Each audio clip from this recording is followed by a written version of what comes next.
Dark persuasion techniques used by manipulators and how to avoid them. Hey everyone! Have you ever felt like someone was trying to convince you to do something you didn't want to do, but you just couldn't figure out how they were doing it? It's called manipulation, and trust me, it's something most of us have encountered at some point. But don't worry, because today, we're going to explore some of the dark persuasion techniques used by manipulators, and more importantly, we'll show you how to avoid them. So, buckle up, let's dive in. First up is the classic foot-in-the-door technique.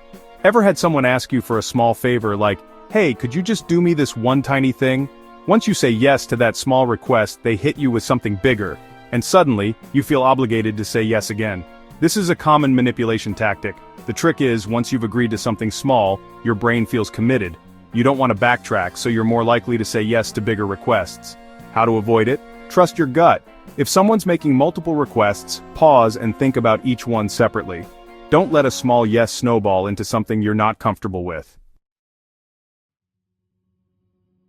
Next, we've got gaslighting. Ever been in a situation where someone makes you doubt your own reality? They might say, "You're just overreacting," or "That never happened, you must be imagining it."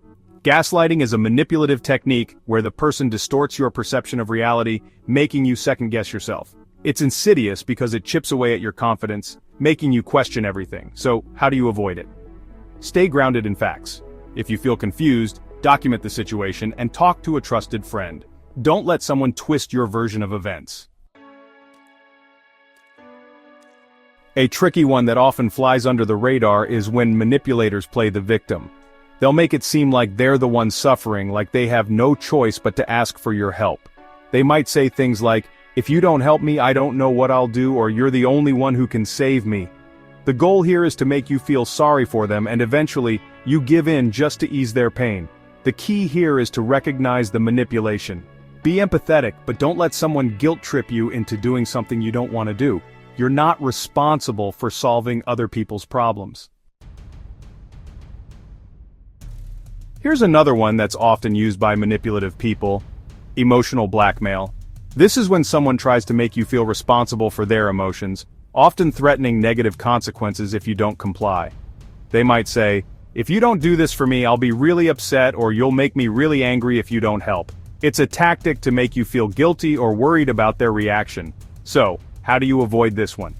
Don't take on other people's emotional burdens. Be firm, and remember that you're not responsible for how others feel. Set boundaries and don't allow yourself to be controlled by guilt.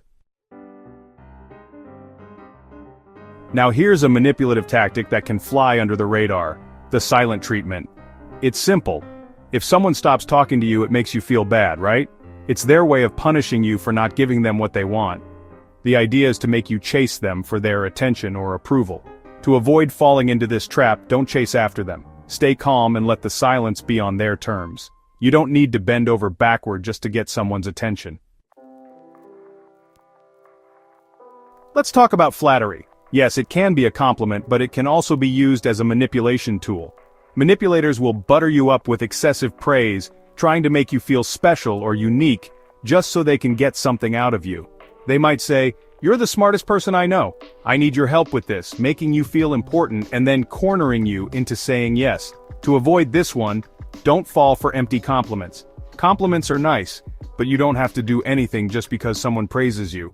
Always keep your boundaries firm. Love bombing is another manipulative tactic where someone showers you with excessive attention, affection, and admiration to win you over. It feels great, right? But here's the thing. It's often a strategy used to control you. Once they've hooked you in, they might expect you to meet their needs or demands without question. So, how do you handle it? Recognize the red flags. If someone's moving too fast or being overly affectionate too soon, take a step back and evaluate their motives. Healthy relationships grow at a natural pace, not through overwhelming gestures. Manipulators are experts at finding your weak spots, and then they use your insecurities against you. They might know about your fear of failure, rejection, or not being good enough, and they'll exploit that to get you to do things. They might say, "I thought you were better than this," or "I knew you couldn't handle it," preying on your self-doubt. To avoid this, build self-awareness. The more confident you are in your own worth, the harder it is for someone to manipulate your insecurities. Don't let their words define you. One of the more dangerous manipulation tactics is isolation. This is when someone tries to isolate you from your support network, your friends, family, or colleagues, to make you more dependent on them. They might subtly discourage you from hanging out with others, or make you feel like they're the only ones who get you. The best way to avoid this is to maintain your relationships with people who support you. Don't let anyone separate you from your trusted circle. Finally, manipulators often create a false sense of urgency. They'll pressure you with phrases like, "You have to decide right now," or "This deal won't last forever." The goal is to get you to act impulsively, without thinking things through. To avoid being manipulated by urgency, take a deep breath. There's usually time to make a thoughtful decision. Slow down, evaluate the situation, and never let anyone rush you into a choice. And there you have it, 10 dark persuasion techniques used by manipulators and how to protect yourself from them. It's important to stay aware of these tactics and to trust your instincts when something doesn't feel right. The best way to protect yourself is by setting healthy boundaries, building your self-confidence, and staying grounded in your own values.